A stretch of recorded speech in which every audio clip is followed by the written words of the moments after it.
নারীরা যদি শুধুমাত্র কেবলমাত্র একটা অপরাধ করে, রাসূল করিম সাল্লাল্লাহু আলাইহি ওয়াসাল্লামের ভাষ্য মতে স্পষ্টভাবে বোঝা যায়, নারীরা শুধুমাত্র একটা কাজ করলে, স্বামীকে যদি একটা কথা বলে, তাহলে ওই নারীর জন্য জাহান্নাম অবধারিত। বুখারী শরীফের 29 নম্বর হাদিসের মধ্যে রাসূল করিম সাল্লাল্লাহু আলাইহি ওয়াসাল্লাম এই কথাটা বলেছেন।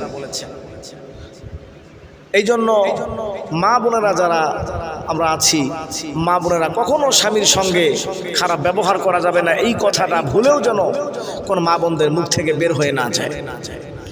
হযরতে ফাতেমা রাদিয়াল্লাহু তাআলা আনহা হযরতে আলী রাদিয়াল্লাহু তাআলা আনহুকে নিয়ে একবার রাসূল করিম সাল্লাল্লাহু আলাইহি ওয়াসাল্লামের সঙ্গে সৌজন্যে সাক্ষাৎ করার জন্য চলে গেলেন। হযরতে ফাতেমা রাদিয়াল্লাহু তাআলা আনহা হযরতে আলী রাদিয়াল্লাহু তাআলা আনহু দুইজনেই মিলে রাসূল করিম সাল্লাল্লাহু আলাইহি ওয়াসাল্লামের সঙ্গে সৌজন্যে সাক্ষাৎ করার জন্য চলে গেলেন।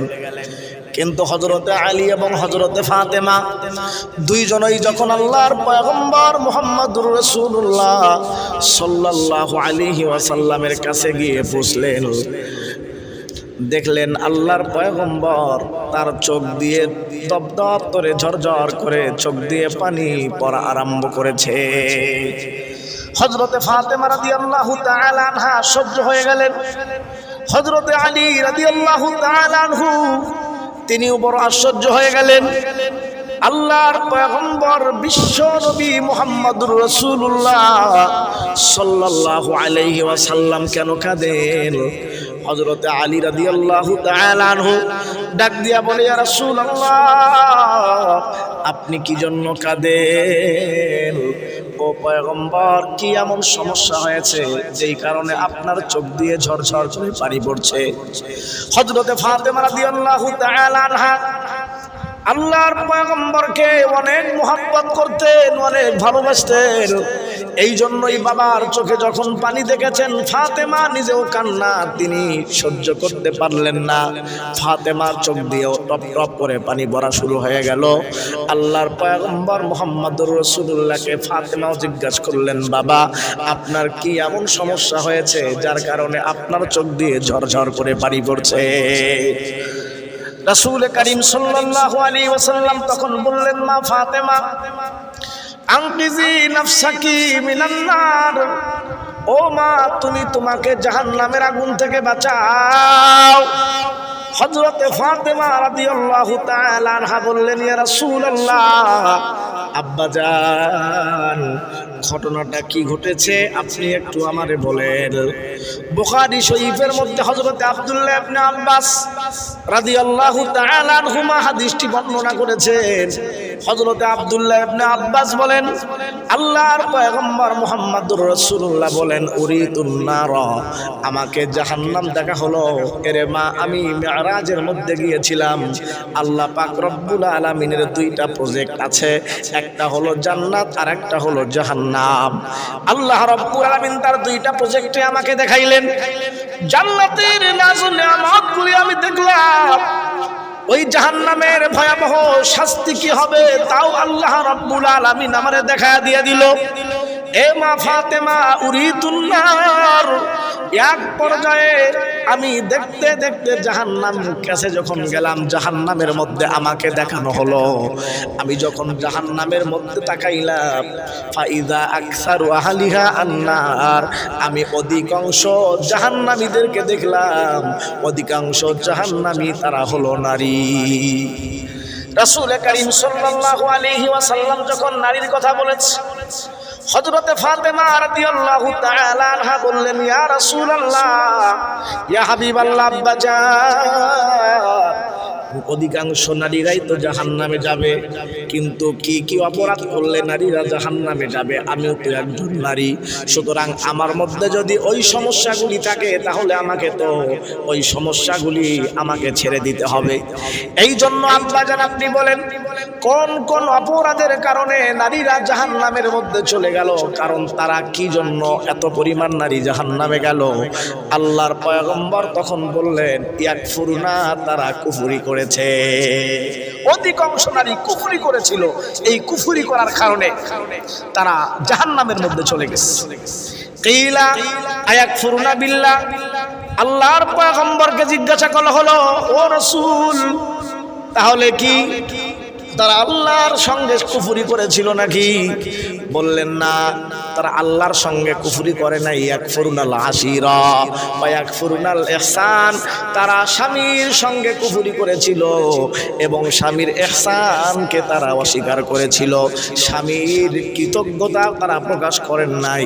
স্বামীর কৃতজ্ঞতা প্রকাশ না করার কারণে এই জন্য তারা জাহান্নামের মধ্যে চলে গেছে।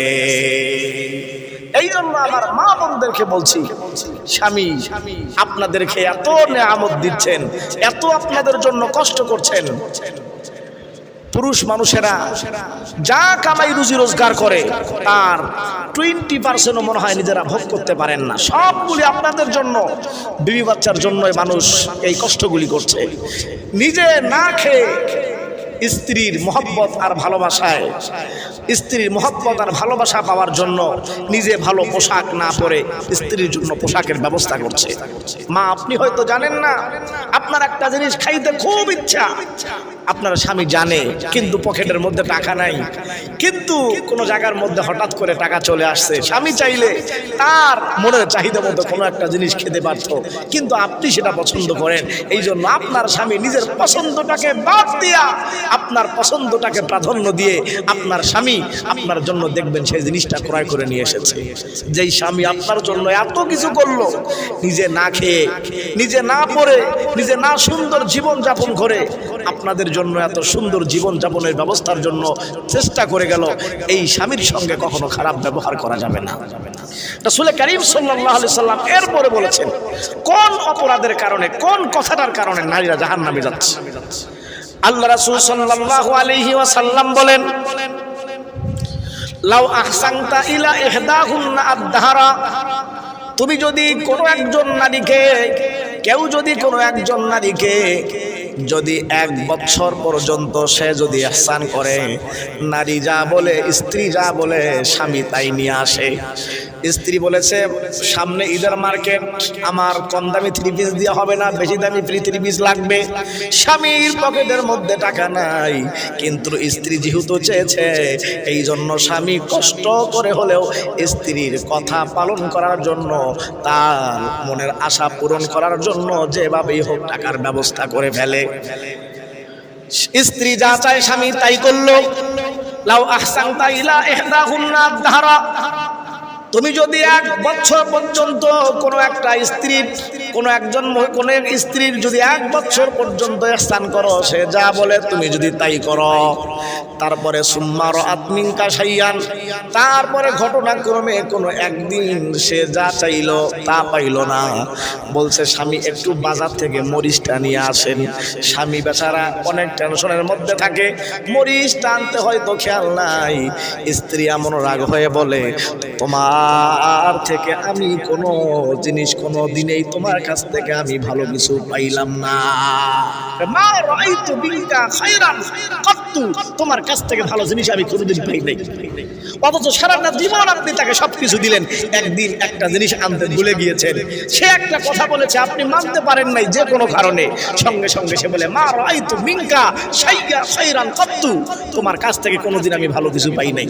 রাসূল বলেন, এই যে অস্বীকারটা করলো, ইয়াকফুরুনাল আশীর, স্বামীর অকৃতজ্ঞতা হলো, স্বামীর কৃতজ্ঞতা বয়ান করলো না, অকৃতজ্ঞতা পোষণ করলো। এই স্বামীর অকৃতজ্ঞতা পোষণ করার কারণে নারীরা জাহান্নামের মধ্যে চলে যাবে। রাসূল কারীম সাল্লাল্লাহু আলাইহি ওয়াসাল্লাম ওই ফাতেমা রাদিয়াল্লাহু তাআলা আনহাকে তাই বলেছেন, মা, আমি যখন জাহান্নামে গেলাম, অধিকাংশ নারীদেরকে জাহান্নামে দেখলাম, কারণটা ছিল নারীরা স্বামীর তারা অস্বীকার করে, নারীরা স্বামীর কৃতজ্ঞতাকে তারা অস্বীকার করে। সারা জীবন সবকিছু স্বামীরা দেয়, একদিন একটা জিনিস দিতে একটু সমস্যা হয়েছে, বলে তোমার কাছ থেকে আমি জীবনে কোনোদিন ভালো কিছু পাই নাই। এই জন্য মা, ভালো করে শোনেন, একটু চিন্তা করেন, আপনার স্বামী আপনার জন্য কি করছে, আপনি একটা কথা বলছেন, এই একটা কথা আপনার মুখ থেকে বের হওয়ার কারণে আপনি নামাজ পড়ছেন, আপনি রোজা রাখছেন, আপনি অন্যান্য ইবাদত করছেন, কিন্তু স্বামীর সঙ্গে এই খারাপ ব্যবহার করার কারণে, এই একটা কথা মুখ থেকে বের হওয়ার কারণে